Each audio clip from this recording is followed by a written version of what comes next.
My name is Liz Welch, and I'm the Community Investments Director at the Livingston County United Way. Today, we're discussing the Michigan Homeowner Assistance Fund, or MIHAF. MIHAF's a federal assistance program that helps homeowners who've been negatively impacted by the coronavirus pandemic. The program can mitigate homeowner hardship by providing up to $25,000 per household to assist with delinquent mortgage, taxes, utilities, and more. So if you're interested in knowing more, listen in as I am joined by two people from this community who want to help connect homeowners who might be struggling with the support that MIHAF makes available. Kay Simmons is the Assistant Director for Sustainable Housing at Oakland Livingston Human Services Agency. She's also a HUD certified housing counselor.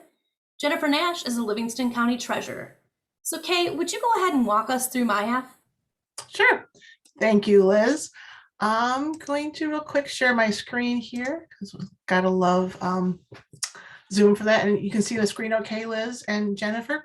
Okay, so just gonna real quick, my name is Kay Simmons. I am a HUD certified housing counselor. I live and work in Livingston County, so I'm very familiar with a lot of the resources we have here in the county. And I've been doing foreclosure prevention counseling for about 6 years. I have special training in mortgage default and foreclosure prevention at both the state level and the national level here. So the MIHAF program opened up to the public on February 14th, and the state of Michigan was allocated over $206 million to provide financial assistance for homeowners who have been financially impacted by COVID-19. This may sound like a lot, but if you're receiving up to $25,000, it's really not that much money, and they do expect it to kind of go through rather quickly. So like Liz mentioned, this is a one-time grant up to $2,500 per household. This is a grant. You do not have to pay it back, and there are no stipulations tied to this. So if you receive assistance, you don't have to stay in your home for a certain amount of time, for instance. You receive the financial assistance, and that's kind of it. It is, however, one time. So if you apply and you only receive $500, that is all the assistance that you will get from this program for the lifetime of this program.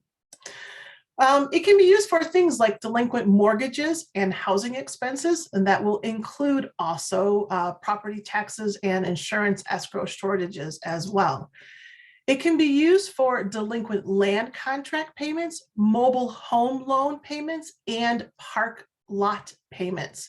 This is really exciting because most of the programs in the past have not covered these three entities, and this will allow more people in our community to have assistance from this COVID-19 impacts. It can also be used for delinquent property taxes. And MIHAF has told us that this can be not just the 20 and 2020 year programs, property taxes, but you can go back previous to the pandemic and get assistance for those years' property taxes as well.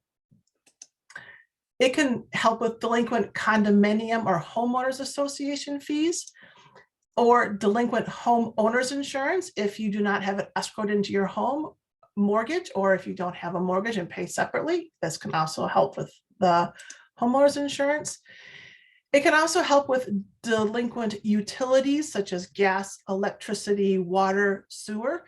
And MIHAF has told me also that this can be do for things like propane gas or cord wood if you heat your home with something a little more non-traditional.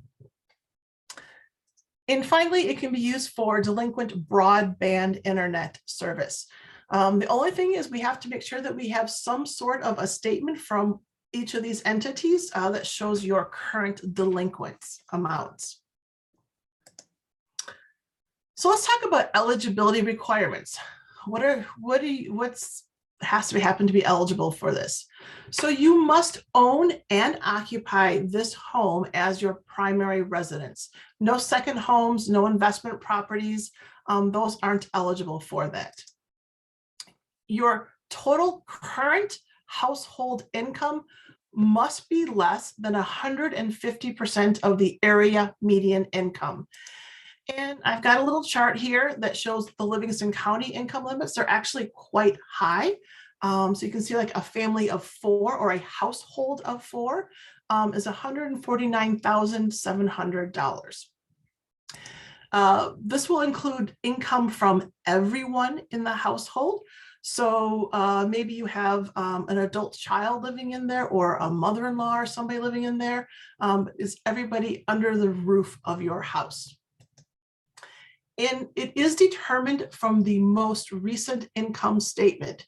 So you may have had a financial hardship and loss of income for months back in 2020, and now you've recovered. And maybe your household, everybody in the household makes over that income. Unfortunately, we are using it by current income as your most recent income statements indicate, that gross monthly income, not by what your income was when the hardship was incurred. And then the final eligibility requirement is you must have and explain a financial hardship directly related to COVID-19 that happened on or after January 21st, 2020. No documents for this hardship are required. You just have to write a clear hardship statement that describes this. So when we're talking a hardship statement, what is that? It is a brief written statement explaining why you are unable to make those payments. They're going to want to know what happened, when it happened, and how it impacted your ability to pay. So I want you to think about broadly about this, because there are lots of things that could impact your finances that made you not be able to pay your housing mortgage, your property taxes, these utilities. So really think broadly about this. So loss of wages due to unemployment or reduction in hours. Maybe you were working in a restaurant and you just couldn't work full time because there wasn't enough demand for your services. Maybe you were unable to work full time because you had to stay home and take care of your children, or someone who was sick for a period of time. So really, think about all those options as to what impacted the money you were earning during this point in time.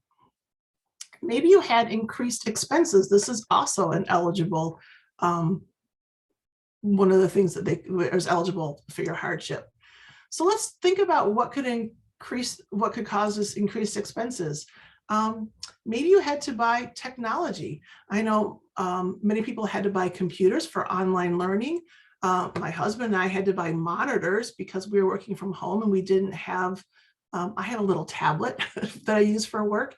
It's not big enough to do my work on just that. Maybe you had to increase your broadband. We did have to increase our internet service. I had four of us at home using our internet, and we had to increase our broadband service because we couldn't accommodate everybody. Maybe you had increased childcare expenses. You were working out of the home, but your child was now home from school, so you had extra childcare expenses that you don't normally have. Maybe you were somebody who got that free reduced price breakfast and lunch at the schools, and now you had to buy all of your foods for you. And then utilities. I know our electricity usage increased when we had 4 people at home full time doing online learning and working from home. I know our heating bills drastically increased because normally we keep our house temperatures low from 7 in the morning until 7 at night when we're not in the house, but now we are home full time and we had much higher heating bills to keep our house at a temperature that we could be comfortable in while we were home. And then finally, think about medical costs. Maybe you had co-pays for some medical care that was related to your COVID illness. Think about some of those costs that could have impacted you and prevented you from having the money to pay your housing expenses or your utility expenses. And so if we think broadly, here's kind of an example of what a hardship statement might look like.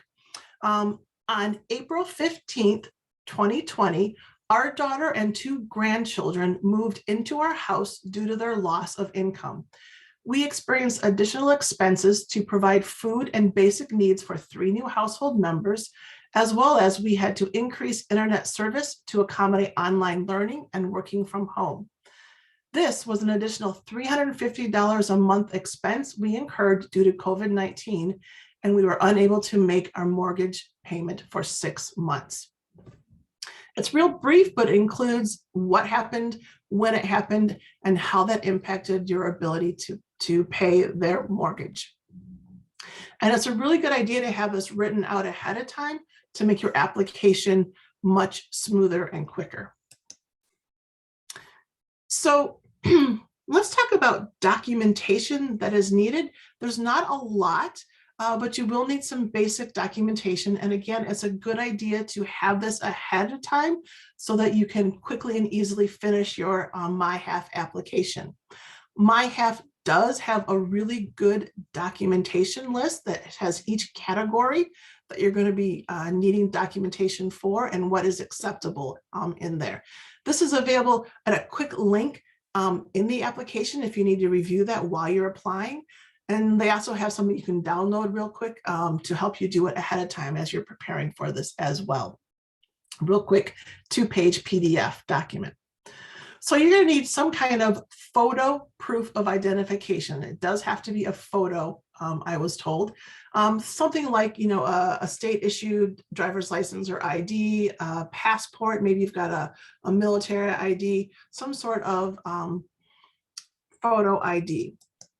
You will need proof of your social security number for each of these first two are needed for the homeowner, and if there is a co-homeowner, you'll need this for both those individuals. And proof of social security is not just a social security card, although that will work. But if you, for whatever reason, don't have a social security card, there are some other documentations that will be acceptable, like your income tax that shows your full name and your social security on there is one of the ways that they can do it. But they do have a list of other proof of social security that you can look through. Again, you'll need proof of current household income. This includes all residents 18 and older who are not full-time students. Those individuals that are earning income must be included in this total household income statement. You must have proof of delinquency for each of the bills you need to pay. So a mortgage statement, if you're requesting mortgage help, a statement for each of the utilities you are requesting assistance with. If you're behind on properties tax, your statement from the county treasurer, and maybe if you a condo association, you've got that statement showing that you're behind on those as well. So you will need that full statement, and it must include like your name, the address of the property, and maybe an account number and how much you are delinquent on there. And not everybody would do this last category, but maybe you are in a bankruptcy, so you need like something from the trustee that will approve a payment for here. If you're applying for somebody, maybe a relative who has passed away, some kind of a death certificate or a letter of, authorizing you to on their behalf, like a will and testament, something like that.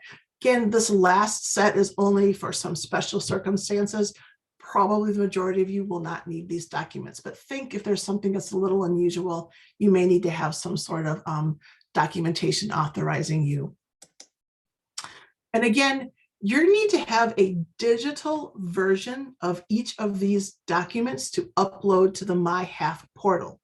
Most of the like utilities and mortgage companies and stuff, they will allow you to download a PDF. That's a very clear, complete statement. That is great to upload those, but they will accept photos. So if you don't have a digital version of your statements, I recommend that you take a photo of each page of your statement, put it down on a flat surface like a kitchen table or a countertop, remove all of the paperwork or anything that might be on there so you can get a clear photo of this paper, and make sure that your photo includes all of the information. I frequently get photos sent from my clients that some of the information is cut off. I can't see the person's name. I can't see the address of the property. I can't see the account number, and I can't read the financial details of this. You really need to make sure that it is clear and complete.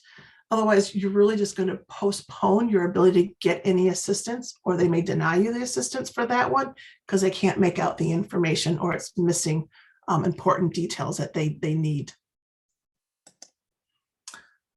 All right, so once you have everything gathered and you're ready to apply, it's a very simple online application.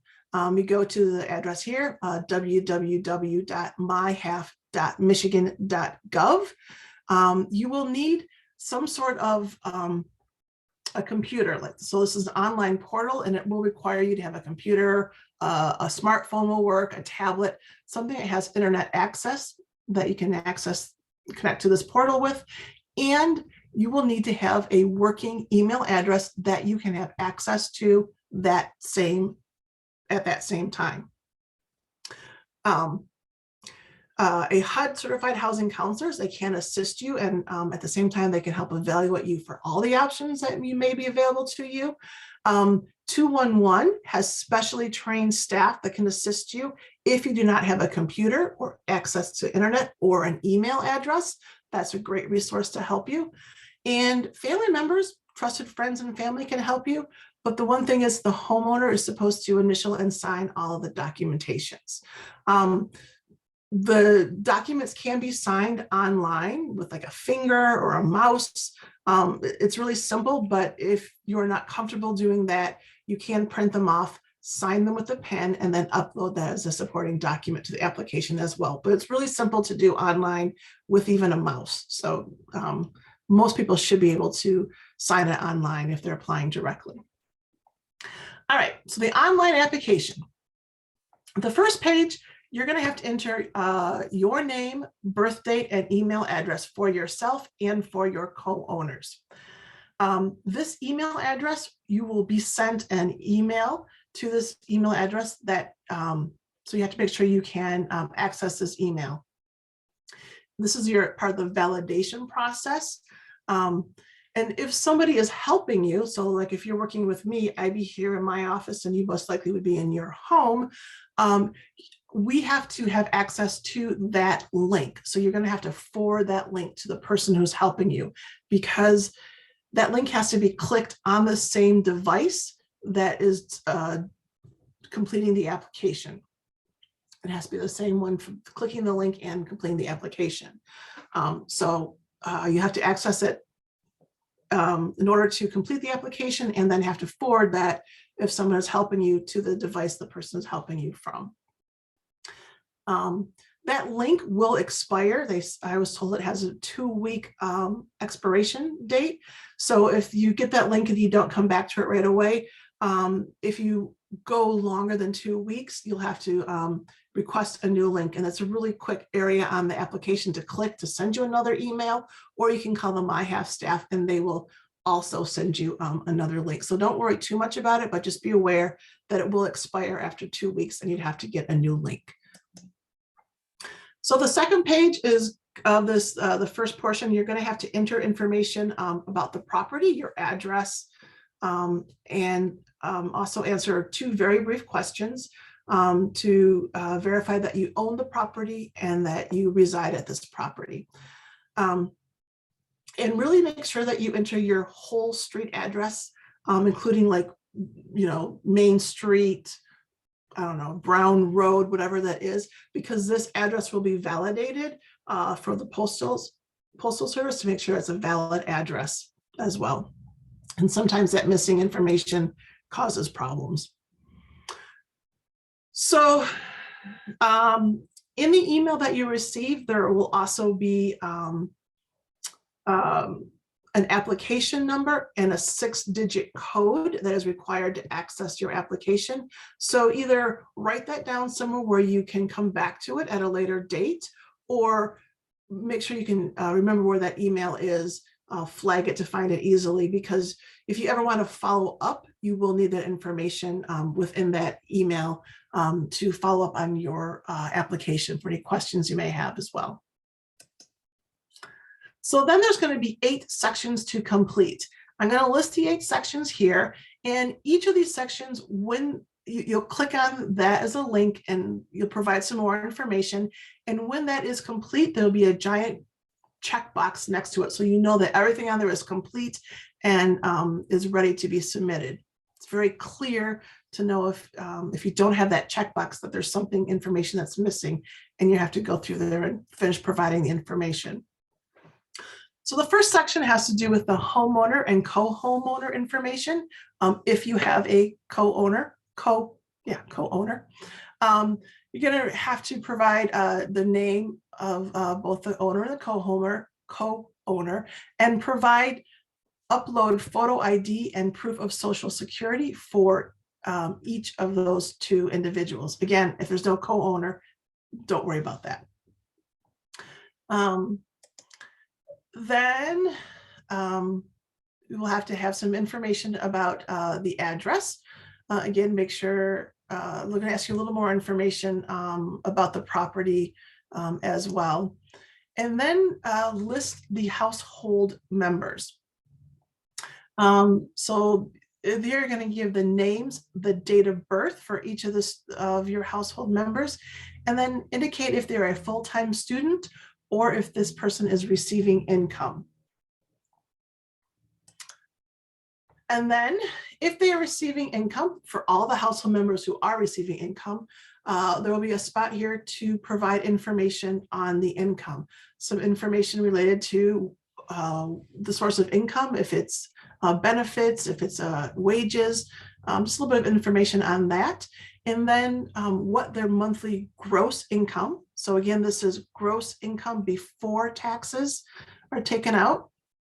And then you will upload those documentations, that proof of income. So your benefit statement letter, your retirement statement letter, or your most recent pay stub. And if you're self-employed, there's another document that talks about self-employed or 1099 employees as well. And make sure you have all of those documents available to show what you're making as a self-employed individual. The next one then will be the assistance request section. So this is just going to talk about, I need assistance with my mortgage, with my property tax, with my DTE bill, with my consumer's energy, with my propane, whatever accounts you're requesting assistance with. Each one is going to be listed separately. And you're going to say the name of the company that you're requesting assistance with, the account number, the delinquent amount, and then you're going to have to upload that documentation that shows that this is indeed your account. It matches the account numbers match, it has got your name on it, the property's address is on there, and the amount, that total amount that you're delinquent on is shown as well. Then there's a spot for your hardship. So a quick attestation. You'll say, did you have a reduction of income? And or if you had an increase in expenses, you have to say which ones you had. And then you will have to write your hardship statement, as I had talked about earlier. Real brief statement there for their hardship. Then the third party agreement, you will fill that out. So this is just going to you will authorize the MIHAF staff to talk to all the companies that you're requesting assistance with. They won't normally allow you to be allowed to talk about how much money you owe unless you have an agreement with them. So the accounts that you've assessed assistance with will automatically populate on there. But if you have someone who's helping you fill out this application, maybe it's a trusted family member or a friend or a housing counselor, be sure that you add those person in there. You'll have to add them in manually. That way, if that person wants to contact the MIHAF staff to see what's going on with your application or to help answer any questions related to this application, they are authorized to give and receive information to the MIHAF team. And then finally, there's a spot for signatures. So there will be 3 areas where you'll have to initial them, but have attestations that the statements you gave were truthful and accurate. And then the final application will have to be signed by the homeowner. And if there's a co-owner, the co-owner will have to sign that as well. Again, these can be done digitally.